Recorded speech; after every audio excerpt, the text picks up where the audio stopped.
Timestamps can be found in the description. Well, that was a crazy, inconsistent ride. Welcome back, everybody. Today we're talking about VHS 99. This is a video series, a video anthology series based all around being in 1999.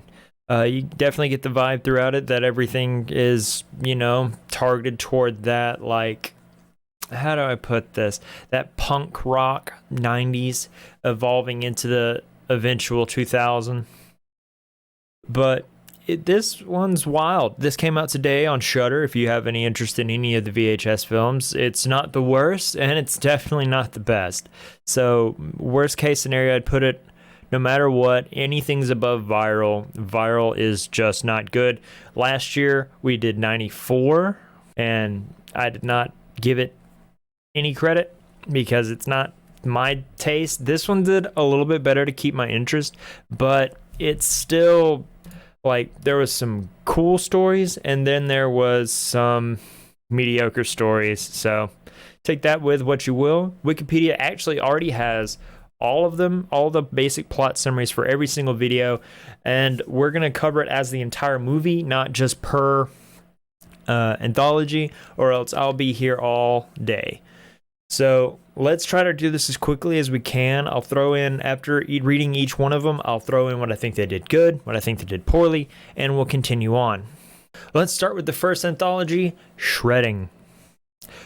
Punk rock and prank group known as RAC, an acronym for the bandmates Rachel, Encore, Chris, and Caleb, record their antics for their online fans. The band decides to record a music video inside a condemned underground music venue where the members of another band, Bitch Cat, I can't make that up, were trampled to death by fans after a fire broke out years back. While the rest of the band are excited to enter the venue, Encore is notably anxious.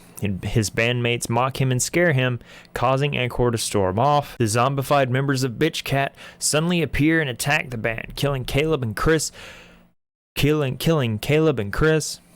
Encore managed to destroy one of the zombies before being killed. Rachel is also caught and killed before she can escape. The reanimated remains of Rack perform on stage before the tape ends.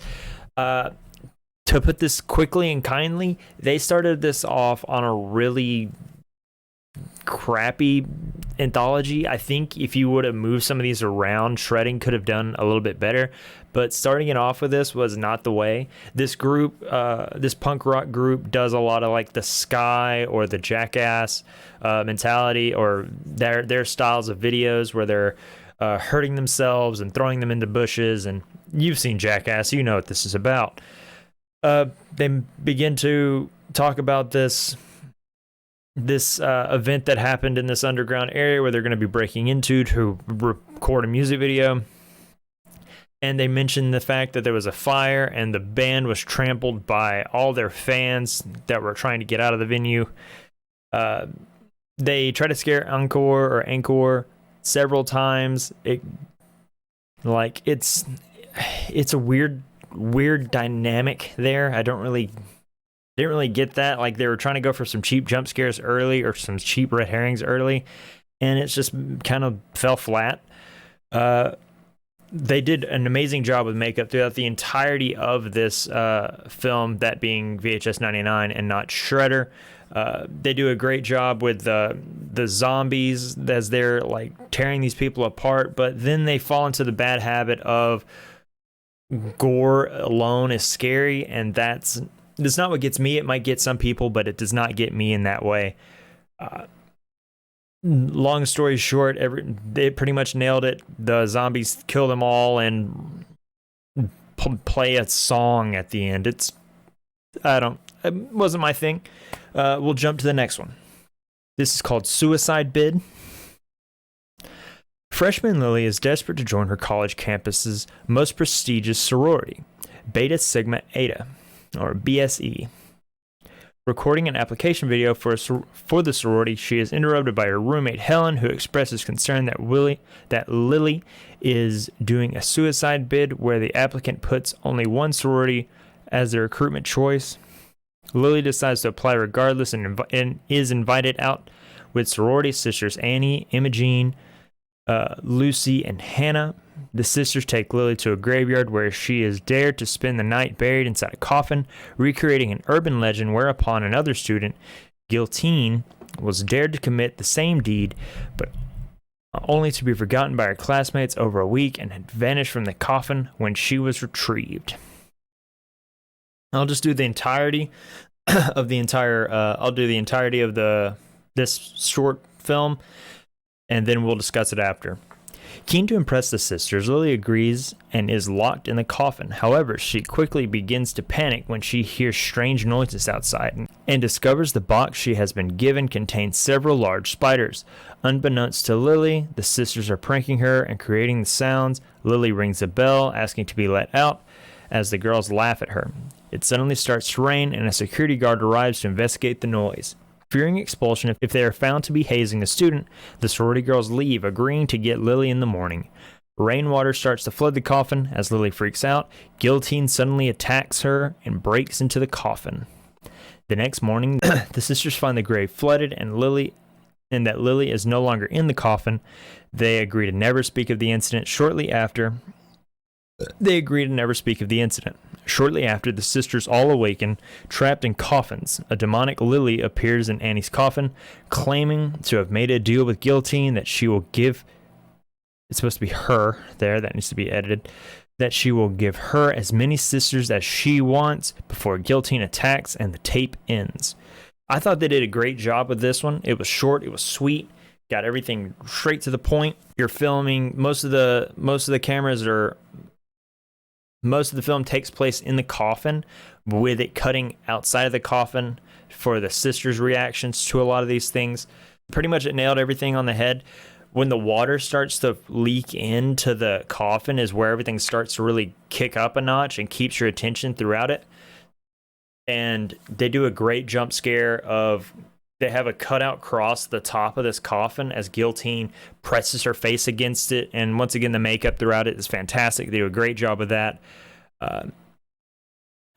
Following that, after they realize that the entire grave has been flooded, one girl dives down to check, says the coffin's empty, comes back up. Another one goes down to check, comes back up, says we're never going to talk about this again. When they wake up in their coffins, and I'm assuming the next week or so, it doesn't really give us a time frame. I think it does technically in the bottom left-hand side, like most old recorders have dates and time, but I must have missed it. They all begin to freak out as literally from the bottom of this coffin, out of nowhere, Annie, I believe that was her name. No, Lily. Lily is very demonic, green-faced with eye makeup, which it's not. Her makeup isn't necessarily great in it, but they do a better job with the monster that is Guillotine. And she said, I made a deal. I made a deal with Guillotine that she can have as many sorority sisters as she wants. Soul sisters. I think this one was really good. I say really good. This one's definitely better than Shredding. And if they would have started with this one, I think it would have did better. But I think Shredding was there just to put as much 90s nostalgia in your face, just to be like, hey, we're in the 90s. Don't forget, we're in the 90s. But I think Suicide Bid definitely could have went first and kept people's attention a little bit better. Next, this is one a lot of people are talking about is the meat of this anthology. It's called Ozzy's Dungeon.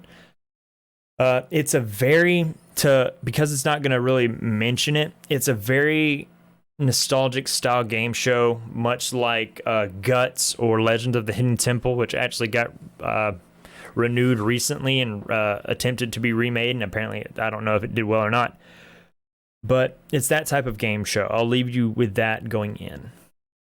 Ozzy's Dungeon is a children's game show where contestants participate in dangerous games with a chance to meet Ozzy in their dungeon where a wish will be granted. During the taping of an episode, contestant Donna breaks her leg while on the final obstacle course. Sometime later, the show's host awakens in the basement of Donna's mother, Deborah, with the help of her husband Marcus, their son Brandon, and Donna, who is now confined to a wheelchair with her rotting leg. The family forced the host through several disgusting homemade versions of the Ozzy's Dungeon games, including the obstacle course that Donna was injured in. The host narrowly fails to complete the course, and Donna threatens him with a bottle of acid and a syringe. The host offers to bring the family to Ozzy and have their wish granted. The group drive to Ozzy's dungeon set and is led into a cave where they discover an obese sleeping woman being worshipped. When Donna makes her wish, the woman convulses and Ozzy, who is some kind of ancient creature, bursts out of the woman's body. The face of the host and Donna's family suddenly melts off before Donna smiles at the camera and the tape ends. A lot of people are praising this one. Maybe, I thoroughly enjoyed those games growing up, but gross doesn't get me. So him crawling through human shit and that threat of the mother with literally a potion jar of acid kind of swirling it around is maybe it's just not targeted towards me. Apparently the internet really likes this one out of all this set, much like they liked either Ratigan or something like that in the last one. But once again, gross doesn't really get me. So if you enjoy gross, you'll enjoy this one. As for the ending is where I personally thought this thing fell off the most, is where they meet Ozzy, which is just this large, obese woman laid down on a table with some small worshippers around her. Donna makes her wish into this fat woman's ear as her stomach rips open and this ancient, almost centipede-like thing kind of comes out of it. And I don't know. It is strange. Yeah, the ending's where it fell off to me when that centipede-like creature comes out of the woman's stomach and Donna's just turning and smiling at the camera. And it's a real left turn because, I expect her to want her, the audience expects her to want the leg back or to follow her mother's wishes and ask for a new car and millions of dollars. And it doesn't make sense, but not to me. Of course, anthologies aren't going to be known for their amazing storytelling. It's going to be more of a quick cut, shock value, and move along. We only have 2 more videos left, so we'll knock those out. And this one's going to get weird because, well, at least for me reading it, because I am one of the main characters, apparently. My actual name. So we'll go to the Gawkers next. Brady is a young boy who is frequently bullied by his brother Dylan and Dylan's friends Kurt, Boner, and Mark. Dylan steals Brady's video camera while he is in the middle of filming stop-motion videos of toy soldiers as depicted in between each segment. Throughout the entire film, you're seeing very Robot Chicken-esque stop capture toy videos, and I think it's funny, but of course I'm Brady, so I will side with myself. And goes out with his friends. Filming their antics and harassing girls, they become particularly fixated on Dylan's beautiful new neighbor across the street called Sandra. As the boys film her in secret, they are shocked to discover Brady has befriended her while out roller skating and beg him for information. Sandra has a Macintosh. Ooh, we're in the 90s now. No. Sandra has a Macintosh delivered to her home. Dylan and his friends enlist Brady to enter Sandra's home under the pretense of helping her set up and install spyware so they can spy on her through her webcam. Brady agrees and pays Sandra a visit. Although he is nearly caught, he manages to install the spyware and is racked with guilt over betraying Sandra's trust. Unbothered, Dylan and his friends spy on Sandra as she undresses. The group are horrified to witness Sandra rip off her scalp, uncovering hair made of snakes and revealing that Sandra is actually Medusa. Sandra sees what the boys are doing through the window and attacks, killing Dylan's friends. As Dylan flees, Brady arrives and is turned to stone while apologizing to Sandra. Sandra then kills and turns Dylan into a statue before the footage ends. This is definitely the lowest of them all. There's only 5, and this was definitely goes Shredding is next to last. Gawkers is the lowest. I have Ozzy's Dungeon in between both of those, and then I have the final one that we haven't talked about yet. This one's just kind of bottom of the pack. It's nothing really. It's boys being overly perverted and just completely unnecessary throughout it. I don't get it. Maybe somebody else does. It wasn't that good. It explained everything here. Even the monster wasn't that great. The CGI'd snakes on top of Medusa's head. It's kind of bleh. But it's not my thing. It's maybe somebody else's. Next. This is the final one. It's called To Hell and Back. I found this one. They really got to flex their makeup muscles and their special effects, their physical special effects. And I think they did a great job with the monsters in this next one. So let's talk about it. To Hell and Back. On New Year's Eve, videographers Nate and Troy are filming a ritual where a woman called Kristen is offered as a vessel to an entity known as Ukuban. Nate is notably skeptical of the ritual. The group of witches performing the ritual state that while they call to the entity, they will not actually summon Ukuban until the stroke of midnight, when the veil between earth and hell is at its thinnest. As the ritual begins, an uninvited demon called Fergus appears in the room. As the witches cast Fergus out, the demon grabs Nate and Troy and drags them to hell. Encountering horrific creatures and sights, Nate and Troy attempt to escape and cross paths with a tortured soul called Mabel, who decides to help them escape by leading them to Ukuban. Trekking across hell, the group encounters more creatures, all while Nate and Troy bicker and confuse Mabel with their modern ways of speaking. Eventually, the group enters a cave where they find Ukuban preparing to enter Kristen's body. A group of hell cultists attacks them and kill Mabel before they are killed by Troy and Nate. With midnight approaching, Nate and Troy jump inside Ukuban as the ritual commences and appear back on Earth. However, Nate's soul is now in Kristen's body.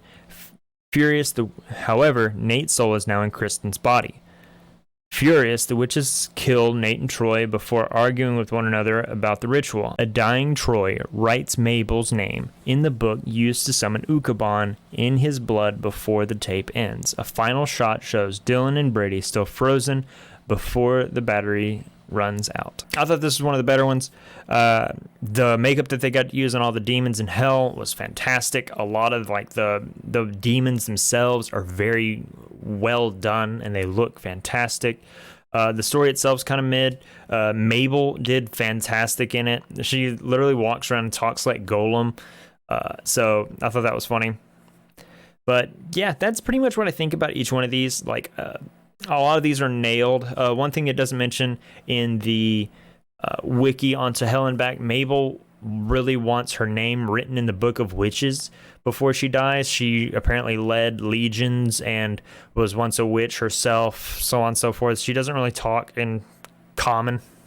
So, but let's get to, it's going to be strange to do ranking on this one because there's so many, but once again, this isn't one of the better VHSs, but I do think when it gets to go off, it goes off. But when it doesn't, it doesn't. So, for the plot, as the movie as a whole, I think since they're anthologies, it's all going to be kind of cut short and not necessarily good enough storytelling for a lot of these. It's kind of very shallow. So I'm going to put the plot as a 4. As for scares, I'll say there's a couple of really good jump scares throughout it, and some of the monsters are really good, but it's starting to lean more into like the be gross to be scary, and that's not what gets me, as I've said 37 times in this video. I'll give the scares a 5 to balance everything out because the jump scares and the monsters were fantastic.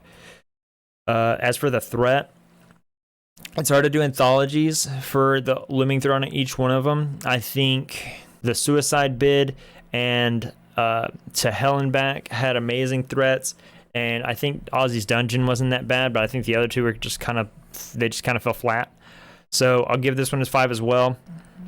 As a whole, though, do I recommend this? No. Is it for newbies? No. I would recommend certain parts of this. Like if I could give somebody 20 minutes to watch To Hell and Back or Suicide Bid, I would, but I don't know if I'd recommend this movie as a whole. Besides that, I think the overall score of this, with two of them really pushing low funding horror to an area where I didn't think it could really go. As a whole, with the other three kind of weighing it down, I'll keep it at a 5 as a whole. I think the other ones in the film bring it up to this, but I think the other ones, unfortunately, also weigh it down. So I'm going to keep it as a 5. It's fine. It's not viral, and it's not the original, but it's okay. Go out and see for yourselves. It's on Shudder, just released today. Today being 10/20/2022. I hope you all have a great time. Tell me I'm wrong. Tell me, comment down below what your favorite one of these anthologies were, how wrong I am on not liking Shredding or the Gawkers, but have a conversation with me about it. Not prove me wrong. Let's discuss. Discussion is the growth of knowledge. So, with all that being said, like, share, subscribe, all those fun things. Stay scared. Take care. See you guys.